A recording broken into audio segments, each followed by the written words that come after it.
I think my house is trying to kill me. Nosleep. The divorce papers felt like ash in my hands.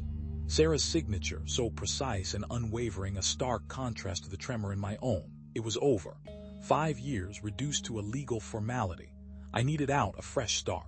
Somewhere far from the sterile condo we'd shared, far from the memories that clung like cobwebs. That's how I found Havenwood.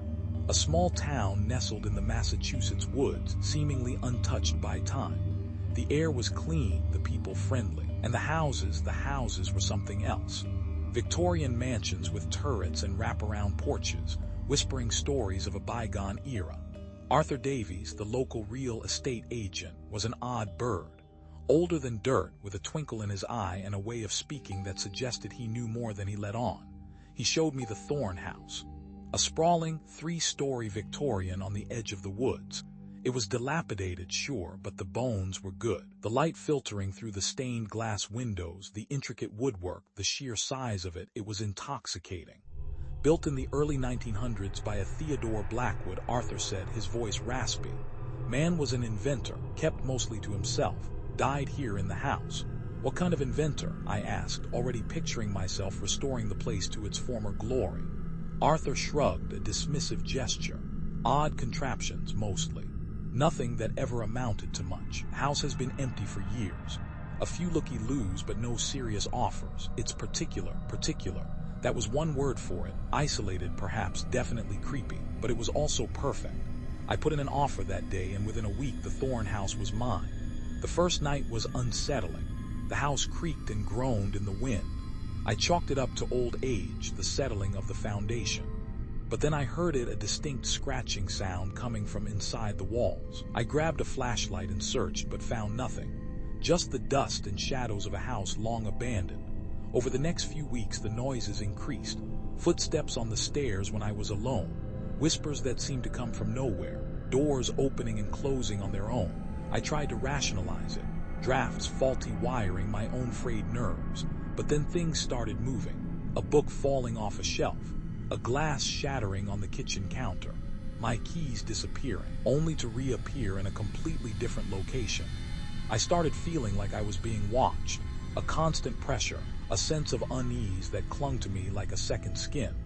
I started researching Theodore Blackwood. The local library had a few newspaper clippings. He was described as eccentric, reclusive, a genius gone mad. He'd filed patents for strange devices, things that sounded like science fiction. One article mentioned rumors of strange experiments conducted in his home, of flickering lights and odd sounds emanating from the house late at night. I called Sarah. I hadn't spoken to her much since the divorce. The conversation was strained. I think my house is haunted, I blurted out, hating the sound of my own voice. There was a long silence. Elias, she said finally, her voice laced with concern, are you okay? Maybe you should talk to someone. You've been under a lot of stress. I hung up, feeling a wave of self-doubt. Was I losing it? Was the isolation getting to me? I called Danny, my childhood friend. He was a practical guy, a mechanic, the kind of person who could fix anything with a wrench and a roll of duct tape. Haunted, huh? He said, chuckling. Sounds like you need to lay off the late-night horror movies, buddy. But he came over anyway. We spent an evening exploring the house, looking for explanations. He found nothing. Just old pipes, loose floorboards, and a healthy dose of cobwebs. I'm telling you, man, he said as he left, it's just an old house. It's gonna make noises. Get some earplugs and relax. But I couldn't relax. The feeling of being watched was getting stronger. The noises were becoming more distinct. And then things took a darker turn. I found a small, hidden room behind a bookshelf in the library. It was filled with dusty journals and strange diagrams. Blackwood's handwriting was meticulous, but the content was disturbing. He wrote about experiments in consciousness, about unlocking the secrets of the universe, about communicating with something else. He described building a machine, a device that could amplify psychic energy, that could open a doorway to, he never said what, but the implications were terrifying. The next day, I found a razor blade placed strategically on the stairs. I almost tripped over it. A few days later, a heavy picture frame fell from the wall, narrowly missing my head. It wasn't an accident. The house was trying to hurt me. I went back to Arthur Davies. He seemed uneasy when I mentioned Blackwood and his experiments. I told you the house was particular, he said, avoiding my gaze. Some places are sensitive. They hold on to things. Energies, emotions, best to leave them be. What kind of energies? I demanded. What did Blackwood do here? He just shook his head. Some things are best left undisturbed, Mr. Thorne. Some doors are better left unopened. That night the house went berserk. The wind howled outside, rattling the windows. The electricity flickered on and off. The temperature dropped suddenly, leaving me shivering in my own home. I heard a crash from the basement. I grabbed a flashlight and cautiously made my way down the creaking stairs. The air was thick with the smell of dust and decay. I found it. A hidden laboratory tucked away behind a brick wall. It was just as Blackwood's journals described. A massive machine constructed from copper pipes, wires, and strange crystals. It looked like something out of a mad scientist movie. And it was humming. A low, resonant hum that vibrated through my bones. The house didn't want me to be there. The door slammed shut, trapping me inside. Tools flew off shelves, narrowly missing me.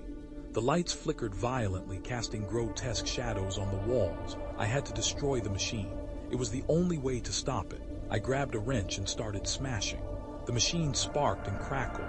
The humming intensified. The house fought back, throwing objects, blocking my path, trying to overwhelm me. I saw him then. A fleeting apparition. A shadowy figure standing in the corner of the room. Blackwood. His eyes were hollow, his face contorted in a silent scream. "You can't stop it," he whispered, his voice echoing in my head. "It's already too late. It's a part of me now, a part of the house." I ignored him. I kept smashing, driven by a primal fear. Finally, with a deafening crash, the machine went silent. The humming stopped. The lights flickered one last time and then went out.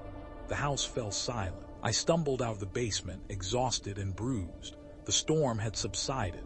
The first rays of dawn were breaking through the trees. The police arrived a few hours later. A neighbor had called, reporting the disturbance. Detective Inspector Mallory was a no-nonsense woman with a skeptical gaze. "Mr. Thorne," she said, surveying the damage, "can you explain what happened here?" I tried to explain. About Blackwood, about the machine, about the house trying to kill me. She listened patiently, but her expression remained unchanged. "We found evidence of a break-in, Mr. Thorne," she said finally, "and signs of significant damage to the property. It appears you were under considerable stress." Forensic technician Jones arrived to take samples and assess the scene. He seemed detached, professional. He took detailed photos and measurements, carefully bagging any potential evidence. Sarah arrived later, looking pale and worried. She didn't say anything, just wrapped her arms around me. "I told them what happened," I said, my voice hoarse, "but they don't believe me." "I know, Elias," she said softly. "I know. I spent a few days in the hospital. They ran tests, asked questions. They said I was suffering from exhaustion and stress. They suggested therapy. I was released, but the house was still there, waiting. The townspeople avoided me.